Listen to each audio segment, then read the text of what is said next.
Hello everyone, welcome back to our channel. In today's video, I'll show you how to partition a hard drive in Windows 11. So let's get started. Open up your File Explorer and on the left side, you will be able to find an option that says This PC. Tap onto it. Here you will be able to find all of your current devices and drives. Next, in the search bar, you can go and simply type in a disk management or create and format hard disk partition. So inside disk management, find the disk or hard drive you want to partition. Right click onto it, then simply tap on shrink volume. Now enter how much space you want to shrink. I'm going to shrink mine by half so we have enough unallocated space to create a new partition.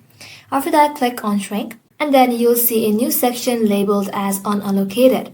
Right click onto it, then tap on new simple volume, then tap on next.